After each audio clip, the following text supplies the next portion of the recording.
Hello.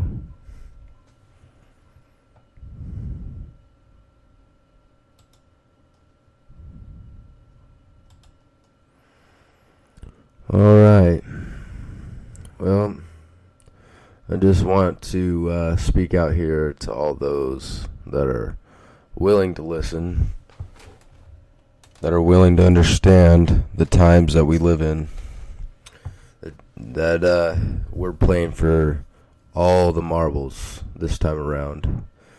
There is no other time in American history, at least, that an election was so black and white, and you can say what you want about either candidate.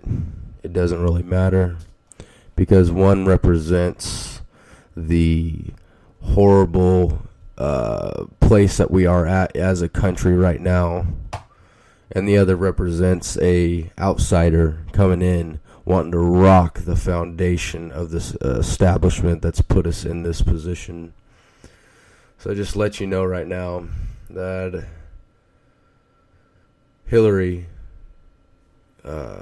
she's given us all good reason. I would think that the most important reason is she is the cause, or she represents the cause of why we are a failing country right now in every sense of that word. I mean, we're talking like economic relations between all racial, persons. We're talking about our foundation as a country, all of our infrastructure. Every aspect of this. That's what we're talking about. So I just want everybody to know that I'm here to back up facts. I'm not here to just post my opinion. I'm here to set the bar and try to maybe open up some people's minds, some people's eyes, take that veil away. If I can, even just one person, then this whole thing has been worth it. So I just want to start off by talking about Hillary's health. It's the most talked about thing right now. The world has had the veil taken from their eyes, and they can actually see what Hillary's health is like right now. They are able to see that she is falling down, that she is having weird eye twitches, that she is having weird movements and uncontrollable actions with her face and body and different things. And anybody that has any sense knows, anybody that has ever known somebody that has pneumonia, you don't get over pneumonia in 1 week, even if you have antibiotics. Sorry, pneumonia is a killer, especially for the elderly. There's a lot of top doctors that have come out and said that she's got a brain issue with the coughing, with the weird movements and twitches and things. So I mean, it's just and for most of you, I'm not telling you anything that you already don't know. But what she represents is the reason why that we've had the most all-time low employment rate. She represents why American jobs have been stripped away, because the establishment government that we have now has torn it away from our hands, literally taken the food from our mouths. And it's not because they come out and want to set a precedence of doing good for us all the time. Oh yeah, we're going to bring in this TPP. This is what they keep on talking about. Obama wants to pass this TPP. Well, I got news for you. That's borderless, and we're going to be allowing all these people to come in and just ransack what little we have left. I mean, why? I've always put it in this way, that if you want to go out and help somebody, you need to first be able to have your own household in check. Okay? You got to have your own kids fed before you go feed the homeless.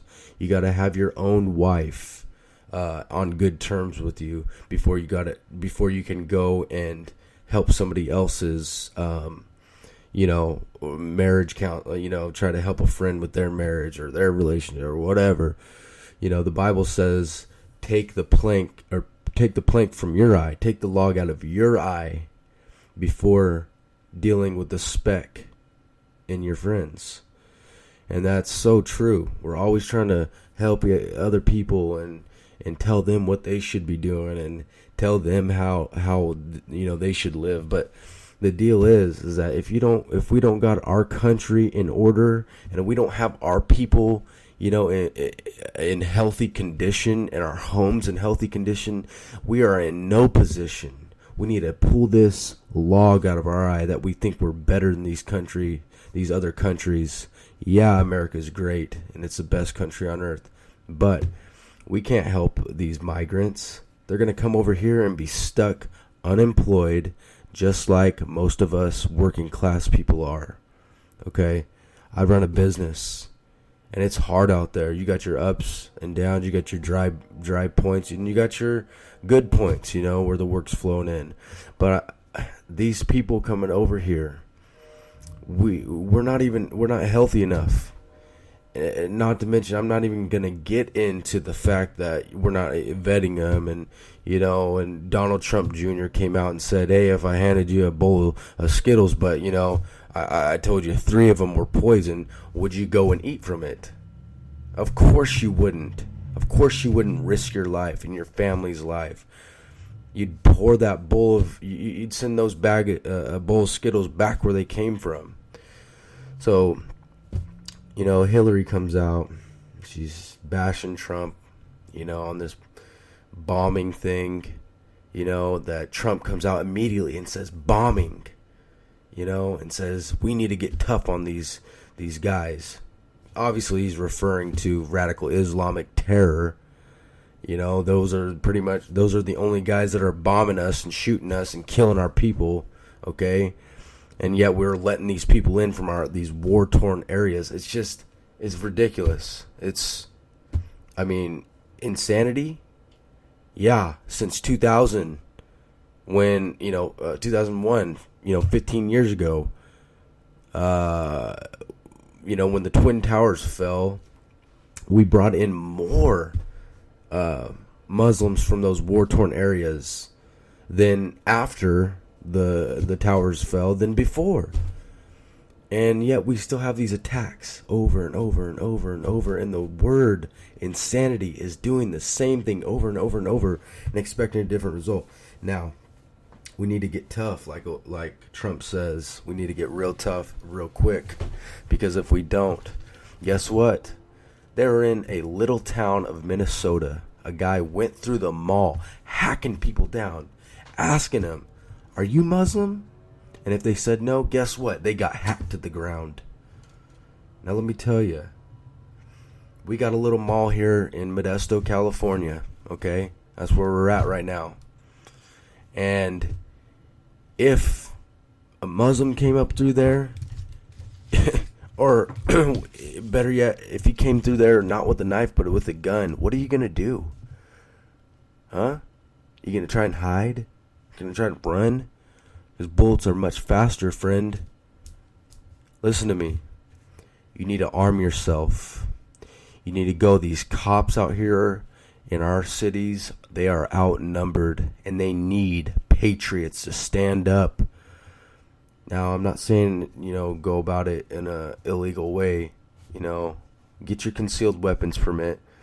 But I am also saying, listen, if you're in a position where, you have a gun and they have a gun, okay, you could save many lives, including you and your families. So just food for thought there.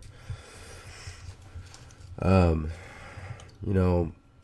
like to get into a little bit of the bombing thing, We have this media that's coming out bashing Trump for calling it a bombing. I mean, they already came out.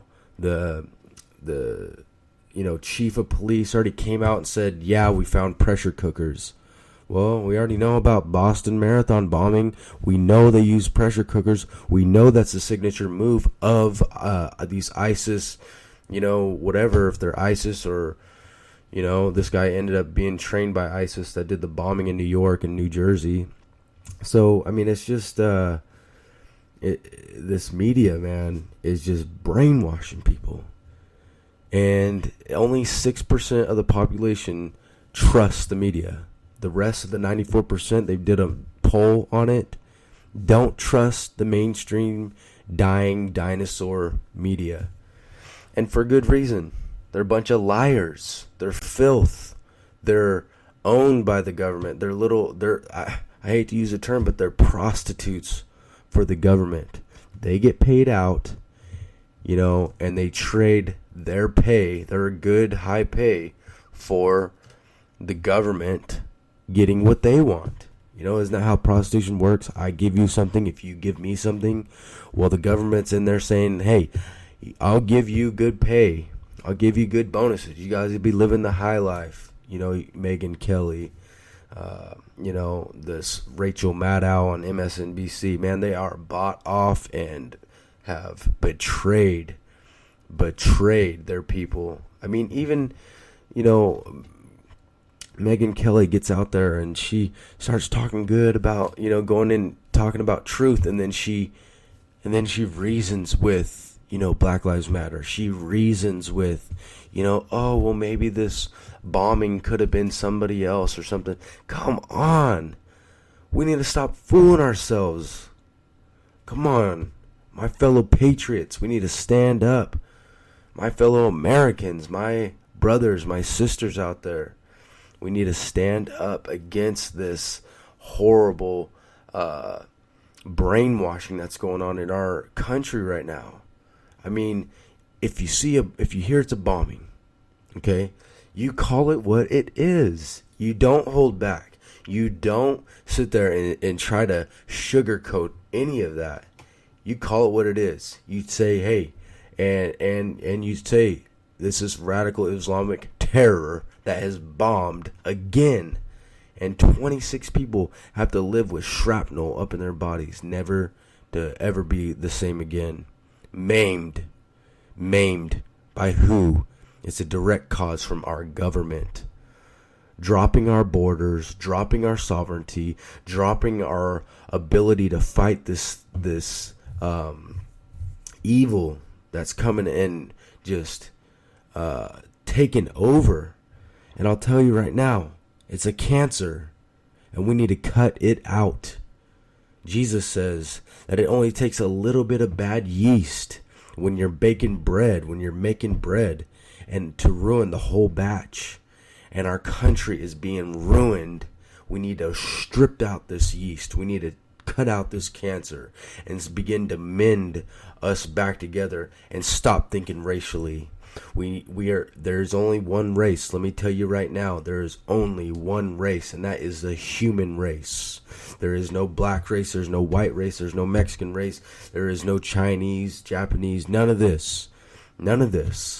This is all one race in this world. And we are all going to finish together, because there's one thing that we all have in common, and that we all have an expiration date. That we all have a day where we will take our last breath. So let me tell you right now, look at the person that doesn't look like you and have compassion and show love to that person, because it is through that love that chains break, that people mend, and people begin to see the future that we have at hand. It could be better than what we grew up in. It could be better than what even our parents grew up in, and we can restore back our country and restore back our lives. So I just want to say to everybody out there, God bless you, and thank you for all the patriots out there that love their country and want to stand up for doing the right thing. You're few, but your hearts are many. Good night.